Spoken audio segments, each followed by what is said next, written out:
Assalamualaikum warahmatullahi wabarakatuh. Izinkan kelompok kami menjelaskan tentang Lapres Modul 2 dengan materi Modul 2 yaitu Data Flow Diagram.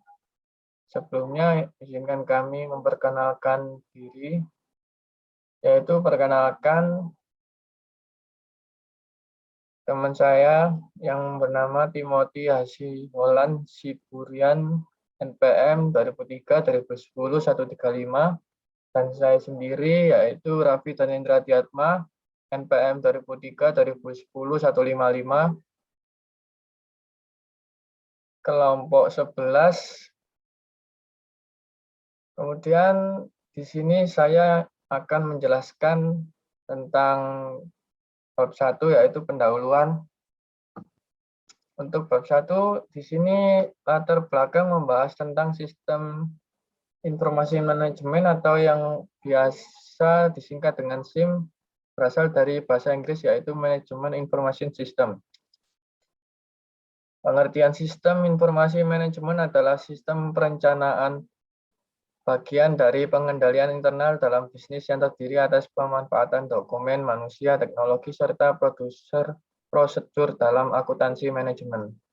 Umumnya sistem informasi manajemen digunakan untuk memecahkan atau memberikan solusi atas masalah bisnis seperti biaya produksi, layanan, atau strategi bisnis yang diterapkan. Secara akademis, istilah ini umumnya digunakan untuk merujuk pada kelompok metode manajemen informasi yang bertalian dengan otomasi atau dukungan terhadap pengembalian keputusan manusia. Misalnya sistem mendukung keputusan, sistem pakar, dan sistem informasi eksekutif. Untuk pengertian dari data flow diagram atau DFD adalah gambaran suatu sistem yang telah ada atau sistem baru yang dikembangkan secara logika tanpa mempertimbangkan lingkungan fisik di mana data tersebut mengalir. Dengan adanya data flow diagram, maka pemakai sistem yang kurangnya memahami di bidang komputer dapat mengerti sistem yang sedang berjalan.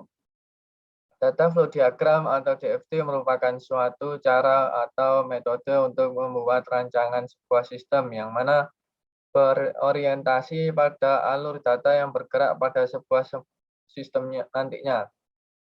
Dalam praktikum ini membahas tentang suatu sistem DFD atau diagram data flow untuk memperjelas cara transaksi untuk penyewaan mobil listrik di Obama Rental, yang mana DFD sebagai alat pembuatan model pada manajemen transaksi penyewaan mobil listrik di Obama Rental untuk meningkatkan ketelitian sistem dan kejelasan perincian secara keseluruhan. Digambarkan dalam suatu diagram data yang menggunakan aplikasi Power Designer untuk memudahkan proses pembuatan diagram. Kemudian rumusan masalah. Untuk rumusan masalah pada praktikum data flow diagram atau DFD ini adalah yaitu bagaimana model perancangan DFD menggunakan Power Designer pada sistem informasi cara transaksi untuk penyewaan mobil listrik di Obama Rental. Kemudian tujuan praktikum.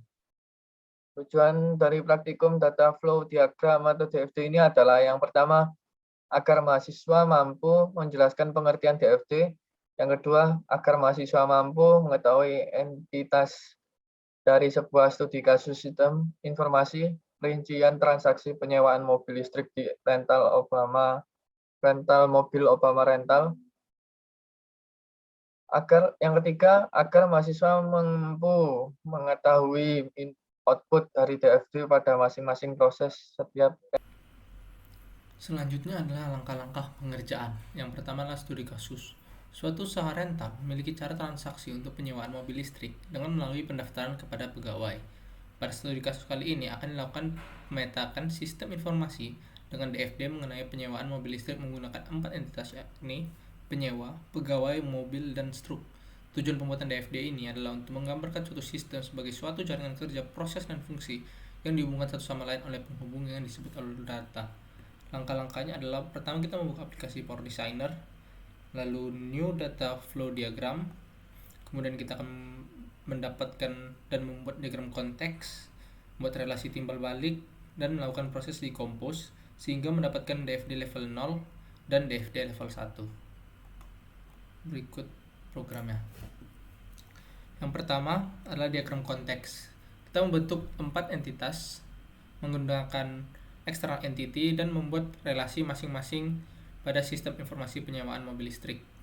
Selanjutnya, setelah kita melakukan diagram konteks, untuk beralih kepada DFD level 0, kita bisa menekan open diagram.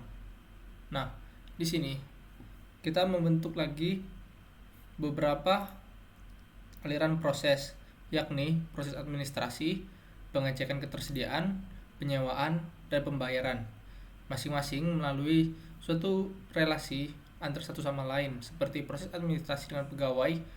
Administrasi kepada pegawai memiliki relasi data pribadi penyewa, dan pegawai kepada proses administrasi validasi data.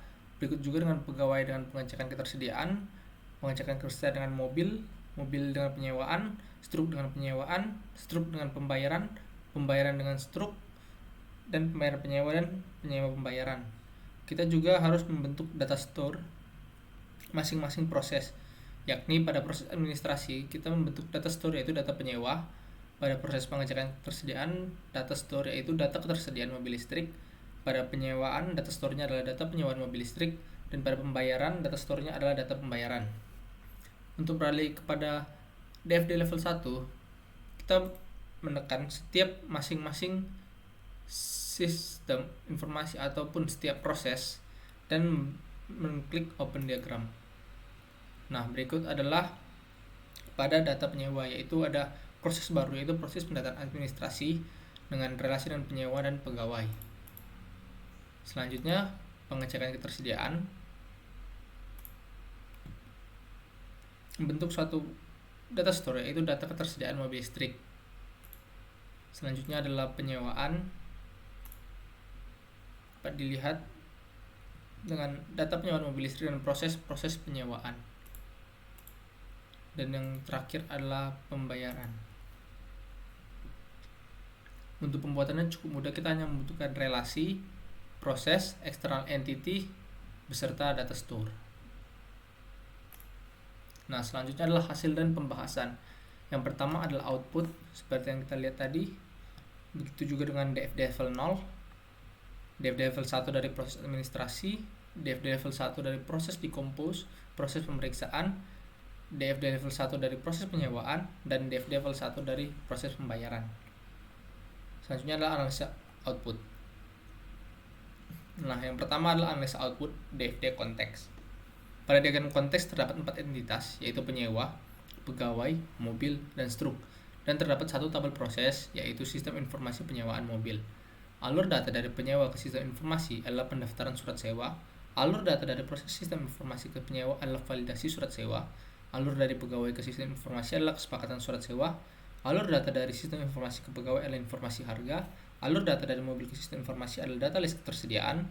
Dari sistem informasi ke mobil adalah riwayat penyewaan. Dan dari struk ke sistem informasi adalah data penyewa, serta alur data dari sistem informasi ke struk adalah nomor nota. Berikut adalah analisis output DFD level 0. Nah, pada DFD level 0 memiliki 4 proses, yaitu proses administrasi, pengecekan, ketersediaan, penyewaan, dan pembayaran. Nah, dari proses administrasi menuju penyewa memiliki alur surat perjanjian sewa dan sebaliknya, yaitu isi data. Lalu dari pegawai menuju proses administrasi yaitu validasi data dan sebaliknya adalah data pribadi. Dari mobil ke proses penyewaan memiliki alur data yaitu laporan kondisi mobil. Lalu dari struk menuju penyewaan adalah laporan transaksi. Dari struk menuju proses pembayaran memiliki alur data yaitu data transaksi, dan sebaliknya adalah memiliki alur bukti penyewaan dan sebaliknya bukti transaksi. Dan yang terakhir adalah analisa output DFD level 1. Pada DFD level 1, setiap proses dan DFD level 0 yang telah dikomposisi. Pada proses administrasi, didekomposisi menjadi data penyewa yang memiliki alur menuju penyewa, yaitu formulir penyewaan, lalu sebaliknya yaitu isi data pembayaran, dan dari pegawai menuju proses administrasi yaitu data diri mahasiswa, dan sebaliknya validasi data. Nah, pada proses pemeriksaan, didekomposisi menjadi data ketersediaan dan memiliki alur menuju pegawai yaitu daftar tersediaan dan sebaliknya yaitu daftar sedia. Lalu proses periksa menuju mobil yaitu mobil yang akan disewakan dan sebaliknya mobil yang telah disewa. Pada proses penyewaan dikomposisi menjadi data penyewaan mobil yang memiliki alur data dari struk menuju proses penyewaan yaitu laporan pembayaran dan dari mobil menuju proses penyewaan yaitu kondisi mobil. Lalu dari pembayaran menuju struk yaitu laporan pembayaran dan sebaliknya memiliki alur data yaitu data pembayaran. Ya, kesimpulan dari modul 2 ini dengan materi DFD, data flow diagram ini adalah yang pertama. Data flow diagram merupakan gambaran grafis yang memperlihatkan aliran data dari sumbernya dalam objek kemudian melewati suatu proses yang mentransformasikan ke tujuan yang lain yang ada pada objek lain. Menurut Kristanto tahun 2003. Data flow diagram atau DFD merupakan suatu model logika data atau proses yang dibuat untuk menggambarkan diri, mana asal data, dan kemana tujuan yang keluaran dari sistem. Yang di mana data disimpan, proses apa yang menghasilkan data tersebut, dan interaksi antara data yang tersimpan dan proses yang dikenakan pada data tersebut. Menurut Jogianto Hartono tahun 2005. Data flow diagram atau DFD merupakan diagram yang menggunakan notasi simbol untuk menggambar arus data sistem. Untuk yang kedua, jadi pada permasalahan sistem mobil didapatkan 4 entitas, yaitu yang pertama penyewaan, pegawai, yang ketiga mobil, dan struk. Semua entitas tersebut memiliki hubungan yang saling melengkapi. Untuk yang ketiga, yaitu setelah dikomposisikan akan terbentuk proses yang lebih rinci dari sistem informasi penyewaan mobil atau yang disebut dengan DFD level 0. Proses-proses yang muncul untuk menjelaskan secara rinci dari diagram konteks sehingga menghasilkan 4 proses lain, yaitu proses administrasi, proses pemeriksaan, proses penyewaan, dan proses pembayaran. Kemudian untuk yang B, yaitu saran. Untuk saran yang dapat diberikan untuk laporan modul 2 ini adalah yang pertama, sebaiknya pada modul ini diberikan langkah-langkah yang lebih detail. Yang kedua, perlunya penambahan contoh pada modul sehingga praktikan bisa jauh lebih memahami materi. Yang ketiga, sebaiknya setiap modul harus dijelaskan dengan jelas dan teliti agar pemahaman praktikan lebih maksimal. Yang keempat, di dalam modul seharusnya berisikan struktur contoh pembuatan laporan yang benar. Mungkin itu saja yang dapat kami sampaikan dari kelompok kami. Kurang lebihnya mohon maaf. Sekian dari kelompok kami. Assalamualaikum warahmatullahi wabarakatuh.